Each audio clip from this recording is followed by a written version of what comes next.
In an industry that is worth almost $100 billion and growing daily, the amount of skepticism and restrictions around it is bound to draw questions and conflicts. One of the major debates going on now is the legalization of sports betting nationwide. However, the question is not just for the public, but more specifically directed towards athletes. Should sports gambling be legalized universally in the United States for athletes? The NCAA being a public enemy of gambling, corruption in the past, present, and future, and the benefit that sports leagues and teams are receiving all play a role with athletes and sports gambling. The NCAA has been a lasting enemy of a gambling world.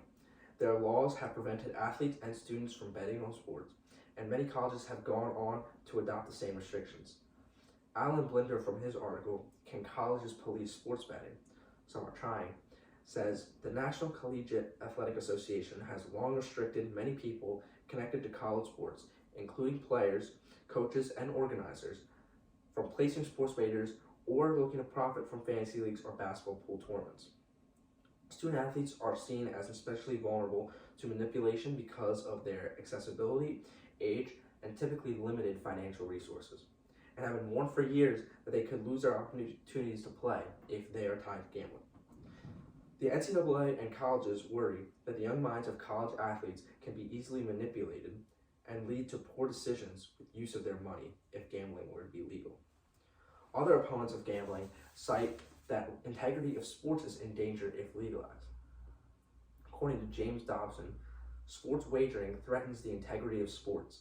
It puts student athletes in a vulnerable position, and it can serve as a gateway behavior for adolescent gamblers, and it can devastate individuals and careers.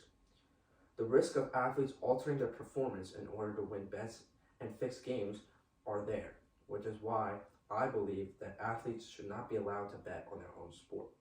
This will get rid of any threats of corruption within the game or players altering performances in order to win bets. Christian Science Monitor writes of yelling foul on legal sports bell, says athletics should indeed remain an honest competition of talent and teamwork, free of the taint of those who believe luck is a real force in life, especially as a bringer of quick riches. Sports are in need of champions who will stand athwart the rush for online sports gambling and yell foul. As time has gone on, more and more people are starting to move away from this point of view, and have started to see the value and potential that sports gambling has. Many professional leagues are starting to incorporate sports betting into their systems. For many NBA owners, the legalization offered more protection, not less, from the unsavory characters who might try to influence players. Europe was proving to be a test case, as its teams were thriving. Now, people like Ted Leonsis, owner of the Washington Capitals and Wizards, comes along telling franchises that they would gain in value because of gambling. And like fantasy leagues, it gives fans another reason to stay engaged in the sport. For the people scared about corruption, the legalization of sports gambling should actually offer more protection from fixed games or performances. There was a time years and years ago where players were very susceptible to the temptations of altering their performance in order to win bets. But today's athletes are paid much more than the people trying to tempt them. I don't think any NBA player is susceptible to any hustler coming and saying, shave the points and here's $5,000 and 100 bills, says Ted Leonsis. Laws prohibiting sports betting do more harm than good as well. At the extreme end of the regulatory spectrum, there's always prohibition.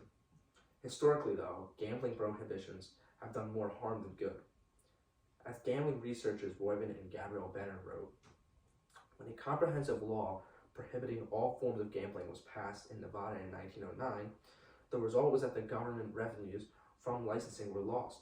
A large number of games were played, and corruption became widespread, bribes becoming more than a form of a license. The reversal of this law in 1930 changed all that. After legalization, Nevada's gambling industry, which features a massive corporate structure, was characterized by honesty towards its customers, and bribery was a thing of the past. People will find a way to gamble on sports, whether it is legal or not. So I believe it is just better to just fully legalize it. Sports betting does not benefit just the athletes. It also puts money back into the pockets of leagues like the NCAA, NFL, MLB, NBA, and NHL. According to John Wallahan, with expenses at top-level athletic programs running into the tens of millions of dollars, NCAA institutions have been questioning how to keep their fans engaged and attending games. Given that people who bet on sports actually watch more games, if sports gambling were to be illegal, it should lead to an increase in game attendance and TV views. Then that would be a victory for all leagues. Legalizing sports gambling will not only put money back in the pockets of major leagues, but it will also keep the fan engaged. Legalized sports betting will only bring fans closer to the game, ramping up the action each minute and creating more intensity. It will bring new revenue into the economy, creating jobs and growth, growing our tax base. In the article, Legalized Sports Betting brings risks and rewards for the leagues. Ted Leonis explains this. What this shows is that athletes and others being allowed to gamble on sports will bring views and money to the league. It is a win-win for everyone. Thanks to the NCAA being an enemy of gambling, corruption of athletes and the integrity of the game, and the benefits sports leagues and teams are receiving, athletes and sports gambling is in a tough spot. As a sports bettor and athlete, I understand the passion people have and why so many people want it legalized. It brings a completely new element to sports as you have something extra to tune in for. For athletes, it gives them a chance to get engaged in other sports and make new friends. I know that I certainly watch many other sports and have friends that play other sports. I understand why people do not want athletes betting on their own sport, and I agree. Even though some people say that athletes are getting paid way too much to come to anything that would tarnish the integrity of the game, just the risk of it is enough. Athletes should be allowed to bet on other sports, however, because they have no relation to them. It gives them a chance to support their favorite schools and teams as well. Thank you.